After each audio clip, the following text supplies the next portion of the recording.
Chris Doumitt walked away from Gold Rush, and the world thought it was just burnout. Fans blamed Parker Schnabel's insane 10,000-ounce goal, the long hours, and the relentless grind. But that's only part of the story. The real reason? A battle behind the scenes, a clash of loyalty, ambition, and money that nobody saw on camera. Chris wasn't just another crew member. He was the backbone of the operation, running 3 massive wash plants, overseeing every cleanup, and turning chaos into record-breaking gold totals. He kept Parker's empire from collapsing. He didn't just work hard, he made the impossible work. But when Parker's ambition pushed the limits of what one man could handle, Chris reached a breaking point. It wasn't burnout, it wasn't quitting. It was a decision that changed everything. He refused to be treated like just another machine in the operation. He refused to sacrifice his health, his self-respect, and his life for someone else's glory. When Chris walked away, it wasn't just a resignation, it was a wake-up call, a warning that even in a world glittering with gold, loyalty has limits, and ambition can break the strongest men. Don't miss the full story. Hit like, subscribe, and turn on notifications to see the truth behind Gold Rush like never before. It began with Parker's most audacious announcement yet. Standing before his crew in the harsh Yukon wilderness, the young mining mogul laid out a vision that seemed more like fantasy than reality. He wasn't just aiming for a good season, he was targeting numbers so massive they would rewrite mining history forever. The goal was staggering: extract enough gold to fill multiple bank vaults, worth tens of millions of dollars. To achieve this, Parker made a decision that would ultimately destroy his relationship with his most valuable crew member. He decided to run 3 massive washing plants simultaneously, something that had never been attempted on this scale. The Red Giant, their most dependable workhorse; the Crusher, a mechanical monster capable of processing hundreds of yards per hour; and Slucifer, the flagship operation that had powered their previous successes. 3 plants meant 3 times the material flowing through the processing center, 3 times the pressure, 3 times the responsibility falling on one man's shoulders. That man was Chris Doumitt.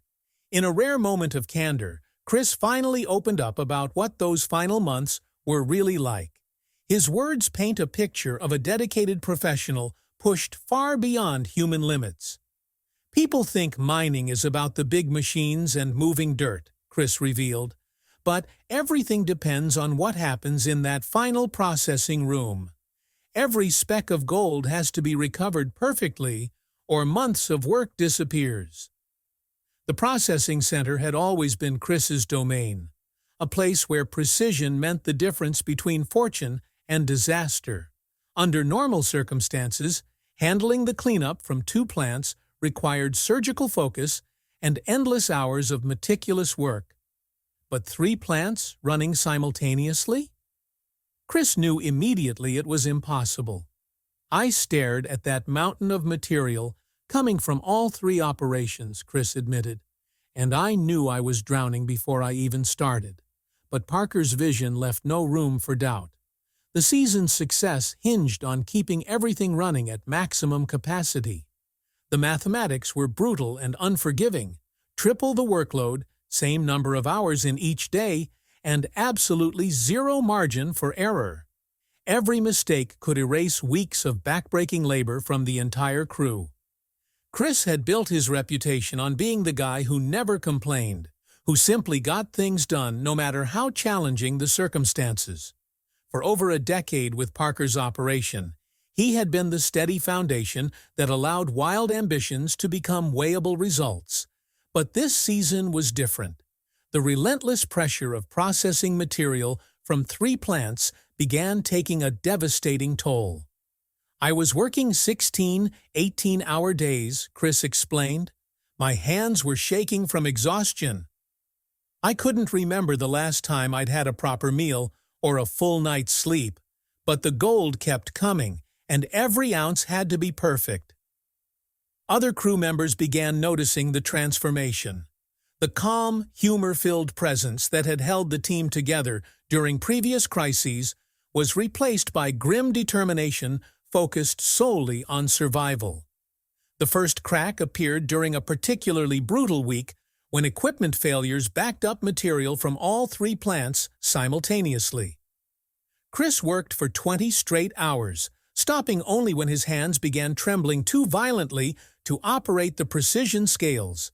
For the first time in his career, Chris had to speak up. "I need help." Parker's response was practical, but revealed the fundamental problem: pull someone from field operations to assist in the processing room. But who? Every operator was essential to keeping dirt flowing to the 3 hungry plants. Taking anyone away from excavators or haul trucks would create bottlenecks elsewhere in the carefully orchestrated system. Chris suggested Tatiana Costa, one of their most skilled equipment operators, but with zero experience in the delicate art of gold recovery. It was a desperate gamble born from impossible circumstances. "Tatiana is incredibly talented," Chris acknowledged, "but gold processing isn't something you learn overnight. One mistake, one moment of inexperience, and we could lose everything we'd worked for." The decision to train Tatiana was made, but the damage to Chris's faith in the operation was already done. The message couldn't have been clearer. Parker's ambitious targets mattered more than the well-being of his most loyal crew member. What Chris disclosed next shocked everyone who thought they understood his departure. The crushing physical demands were only part of the story. Behind the scenes, a much more explosive situation was developing. "People assume I left because of exhaustion," Chris revealed, but the real issue was respect. "After everything I'd contributed to Parker's success, I was being treated like just another piece of equipment that could be run into the ground." The revelation exposed a deeper fracture that had been growing for years. While Parker's operation generated millions in revenue, the people doing the actual dangerous, back-breaking work were seeing only a fraction of those rewards. Chris had become increasingly frustrated with the profit distribution structure. As the person directly responsible for maximizing every ounce of recovery, the difference between good seasons and record-breaking ones, he felt his compensation didn't reflect his true value to the operation's success. The final confrontation happened in Parker's office trailer during a rainy evening after Chris had finished processing another massive cleanup. The numbers on his scales represented hundreds of thousands in gold, but Chris felt no satisfaction, only mounting resentment. "We need to talk about how profits are shared in this operation," Chris told Parker directly. Parker looked up from his laptop, surprised by the unprecedented directness. In all their years together, Chris had never brought up financial matters. "The operation's crushing records," Parker replied. "Everyone's benefiting from the success." "Everyone?" Chris's question hung heavy in the diesel-scented air. What followed was a heated discussion that revealed philosophical differences that made their continued partnership impossible. Chris believed success should be shared among those who made it possible: the operators, mechanics, and especially the person in the processing room turning raw material into profit. Parker saw it differently. The risk was his. The vision was his. The operation belonged to him. Crew members were well-compensated employees, but ultimately replaceable parts in a larger machine. What Parker said next would forever change their relationship and seal Chris's decision to leave. "If you can't handle the workload and responsibility," Parker told him, his patience finally exhausted, "maybe you're not the right person for this position anymore." Chris was stunned. After years of unwavering loyalty, expertise, and sacrifice, after helping build Parker's empire from the ground up, he was being treated like disposable labor that could be replaced if it became inconvenient. That moment, Chris reflected, I realized I wasn't a partner or even a valued team member. I was just skilled equipment that Parker expected to run until it broke down completely. The conversation revealed something Chris had been trying to ignore. He had become just another asset to be maximized for someone else's profit, regardless of the personal cost. Chris also revealed how the network and Parker's team worked to control the narrative around his departure. The official story of burnout and retirement was carefully crafted to avoid uncomfortable questions about working conditions and profit sharing. They needed a clean explanation, Chris explained, something that honored my contributions without damaging Parker's reputation or the show's family-friendly image. The truth about workplace exploitation and financial disagreements didn't fit that narrative. Press releases were sanitized. Interviews were steered away from controversial topics. The complex reality of their falling out was reduced to simple, acceptable explanations that protected everyone except Chris. Within the mining community, people knew what really happened, Chris said, but the public version became the only version that mattered for the cameras.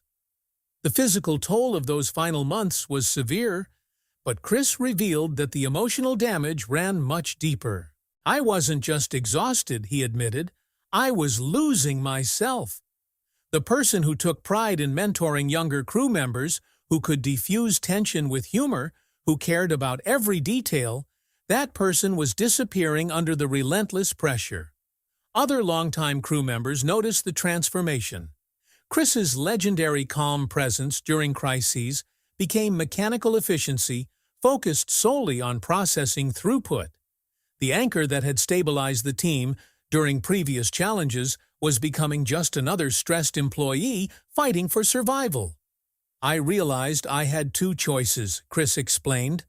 I could continue until the pressure completely destroyed who I was, or I could walk away while I still remembered the person I wanted to be. The decision wasn't easy. Chris was abandoning substantial income and a career that had defined him for years. But staying meant accepting a role where his value was measured only in productivity, not in dignity or respect. Chris's departure sent shockwaves through Parker's operation that extended far beyond the processing room. The remaining crew suddenly understood that loyalty and hard work weren't guaranteed protection from exploitation. If Chris Doumitt could be pushed out, one crew member observed, then any of us could be next. The family atmosphere that had characterized Parker's operation dissolved into something more transactional. Workers began calculating their own risk of being pushed beyond reasonable limits for someone else's ambitious targets.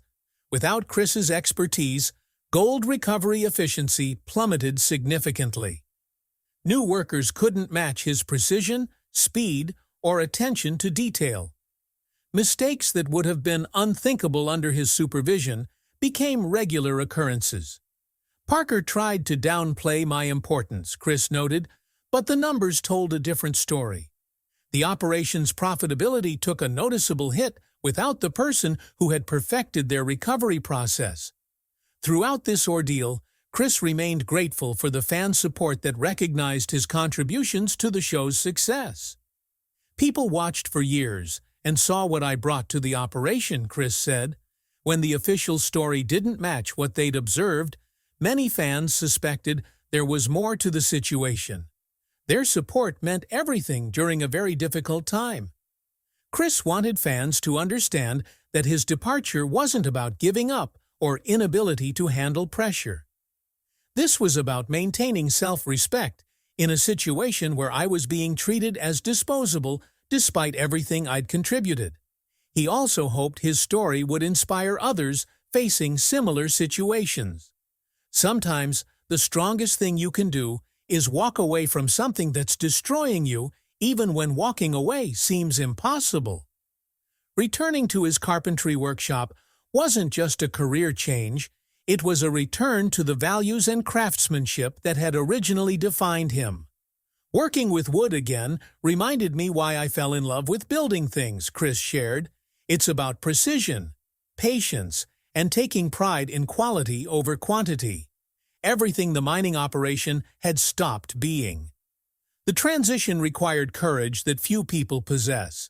Walking away from substantial income and industry recognition meant starting over in many ways, but for the first time in years, Chris could work at his own pace and remember what job satisfaction actually felt like. "People ask if I regret leaving millions on the table," Chris said. "But you can't enjoy wealth if you hate who you became earning it. Sometimes the most valuable thing you can find isn't gold, it's your own self-worth." The Yukon taught Chris valuable lessons about ambition, loyalty, and knowing when enough is enough. "The Klondike breaks people in different ways," he reflected. "Some lose their money, others lose their health, and some lose their souls chasing someone else's dream. I was lucky enough to recognize what was happening before I lost everything that mattered." Chris's experience became a cautionary tale within the mining community about the human cost of relentless ambition. But it also became an inspiration, proof that choosing self-respect over money is possible even in seemingly impossible situations. My story resonates with people because everyone knows what it's like to feel undervalued or exploited, Chris observed. "The difference is that I was in a position where I could actually do something about it." Despite everything that happened, Chris maintains a measured perspective on his former boss.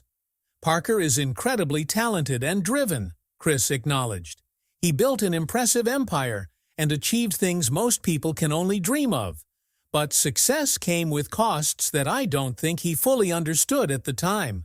Chris hopes their story serves as a learning experience. Some things are more valuable than gold, and the people who help you find it deserve to be treated with respect. I hope Parker learned that lesson, even if it came at a high price for both of us. Within the mining industry, Chris Doumitt's departure became more than just a personnel change. It became a symbol of worker dignity in high-pressure environments where profit often trumps people. "If my story helps even one person stand up for themselves in a similar situation," Chris said, "then everything I went through was worth it." His legacy isn't measured in ounces processed or profits generated, but in the quiet dignity of a craftsman who refused to let ambition destroy his integrity. For too long, the sanitized version of Chris's departure protected everyone except the person who deserved protection most. His decision to finally speak out wasn't about revenge or bitterness. It was about truth. "People invested emotionally in watching our operation succeed," Chris explained. "They deserve to know what really happened, not just the version that made everyone else look good." The real story is more complicated than simple burnout, more human than corporate narratives, and more important than protecting television images. It's about a good man who gave everything to someone else's dream until he finally remembered the value of his own. In the end, Chris Doumitt discovered something more precious than the richest gold claim in the Yukon: the knowledge of his own worth and the courage to defend it. That discovery, more than any amount of precious metal, represents true wealth that can never be taken away. His silence is finally broken, and the truth is more powerful than any official story ever could be. Thanks for watching. If you want more inside stories from Gold Rush and the real drama behind the scenes, hit that like button, subscribe, and turn on notifications. You won't want to miss what's coming next.